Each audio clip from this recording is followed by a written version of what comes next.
class. Today we're going to be talking about section 3.1, solving systems of equations graphically. This will be part A. 3.1 will also have a part B.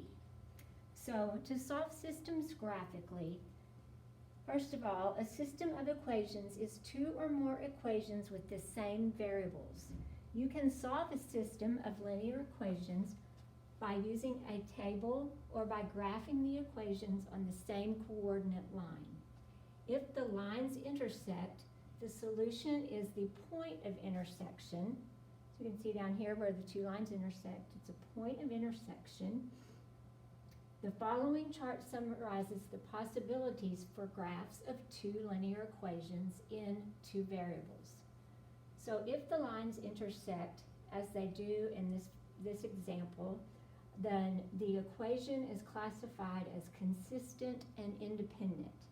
And there's only one solution, that being the point where they intersect. So in this example, the two lines intersect at the point -3, -3. If the two lines coincide, meaning that they're the same line, that is because they have the same slope and the same y-intercept. That classification is called consistent and dependent. The number of solutions is infinitely many, meaning every point on the line is a solution because the two graphs are the same line. The third possibility is when the lines are parallel, so they're running parallel to each other, like think of railroad tracks, they never intersect. That is because they have the same slope but different y-intercepts. So let's say that we had a line that crossed through, had a y-intercept of 3, and we had a line down here that had the same slope that had a y-intercept of -1, they would never cross. So this is called an inconsistent system. There are no solutions. Of the three examples that we work, we're going to do one that is independent, where the lines will intersect, one that is dependent, that is the lines are the same, and one that is inconsistent, meaning the two lines are parallel and will not intersect. So just quickly from this example, you can see that we've been given a system of equations. The first thing you have to do is write each equation in slope-intercept form. So once we get them written in slope-intercept form, we can take the first equation, y equals 1/3 x minus 2, and we can start by plotting the y-intercept, which is at -2. Our slope is 3, so we can count up 1 over 3 and draw a point, or go back to the y-intercept, we can go down 1 and left 3 and draw a point. So we need 2 or more points to draw the line. The second equation is y equals 2x plus 3. So you start at your y-intercept of 3, and the slope is 2, meaning we go up 2 lines and 1 to the right, or go back to the y-intercept, we go down 2 lines and 1 to the left.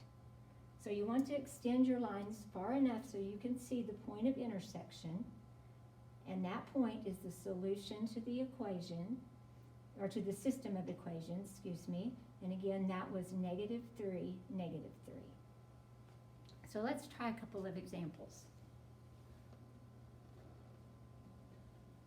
The first example, that the system is 3x plus y equals -2, 6x plus 2y equals 4. So we want to start with rewriting each in slope-intercept form. The first line, 3x plus y equals -2.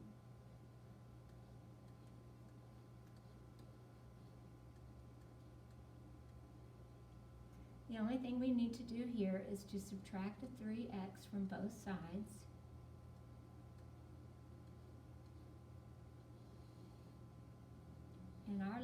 be y equals negative 3x minus 2. So to graph that, I'm going to go to negative 2 and put a point. That's my y-intercept. My slope is negative 3.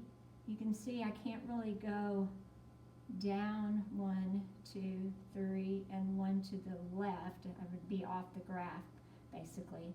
But I could go up 3. I said down 3 and 1 to the left. I meant down 3 and 1 to the right. But I can go up 1, 2, 3, and go left 1 to make a negative 3 slope. So I could do the same thing. I could go up 1, 2, 3, and left 1. Now the challenge for me is drawing a straight line.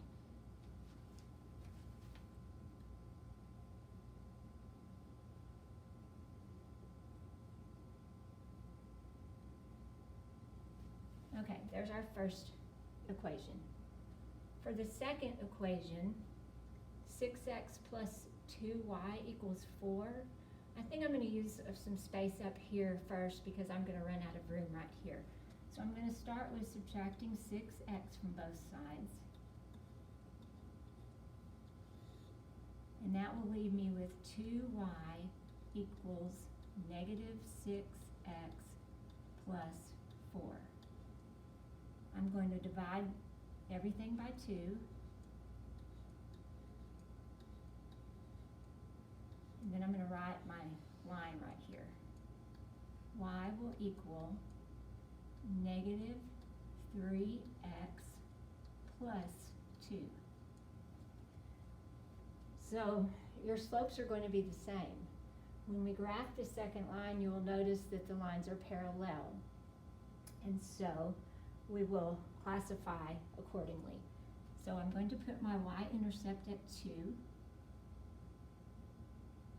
And I can't really go up 3 and 1 to the left, or I'd be off the graph, but I could go down 1, 2, 3, and 1 to the left. I can go down another 3, 1, 2, 3, 1 to the left. And then draw my line.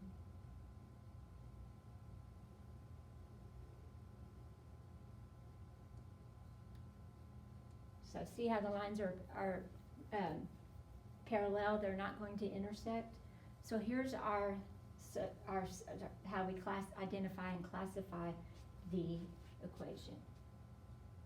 This is going to be inconsistent. So there is no solution.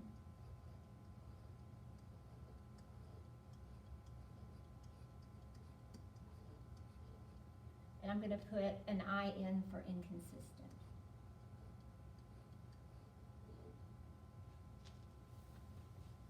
All right, moving on to number 2.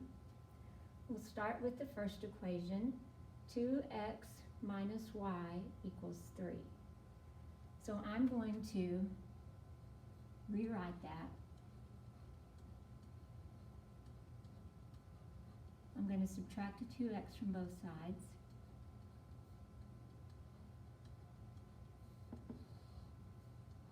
I will have negative y equals negative 2x plus 3.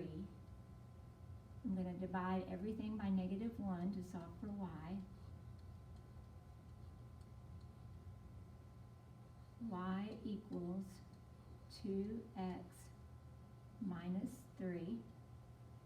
So I put my y-intercept at negative 3. To determine a positive 2 slope, I can count up 2 lines and right 1, or I could count down 2 lines and left 1. So I'm going to keep doing that, up 2 lines and right 1, up 2 lines and right 1. And then I'll try to draw my line as best I can. Hand's a little shaky. So there's my first equation, y equals 2x minus 3. For my second equation, I'm going to subtract x.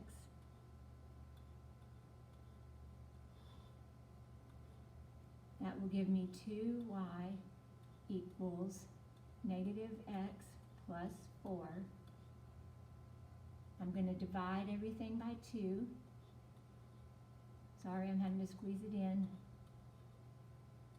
My second equation will be y equals negative 1/2 x plus 2. Again, that's y equals negative 1/2 x plus 2.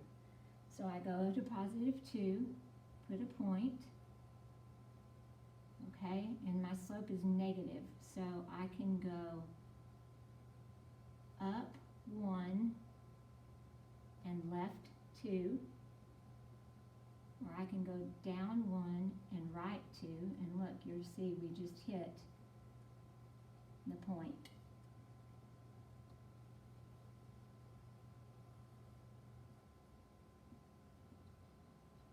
So this point right here is at 2, 1.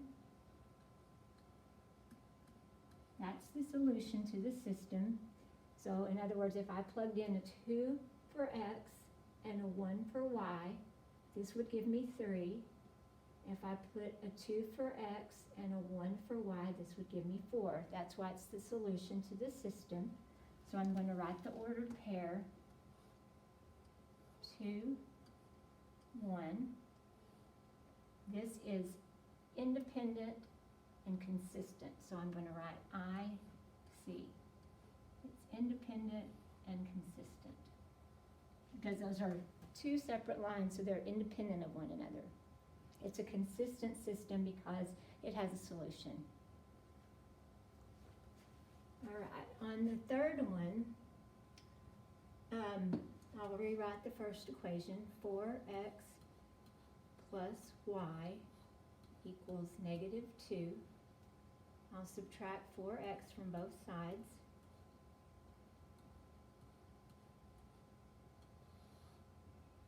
That will give me y equals negative 4x minus 2. So I put a point at negative 2 on the y-axis.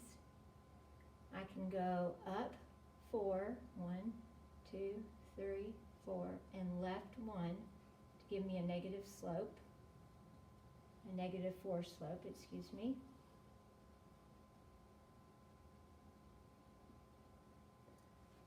For the second equation, let's start by multiplying everything by 2 so we get rid of this fraction. So times by 2, times by 2, times by 2.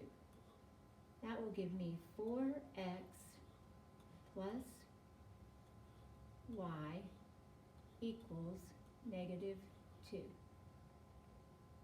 Now I'm going to subtract 4x from both sides.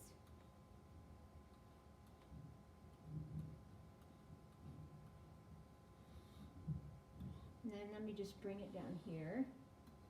What I have left is y equals negative 4x minus 2. It's the same equation, so it has the same line. This is dependent consistent, so we're going to write, well, first of all, it has infinite solutions, or infinitely many, and I'm just going to write that as INF for infinitely many.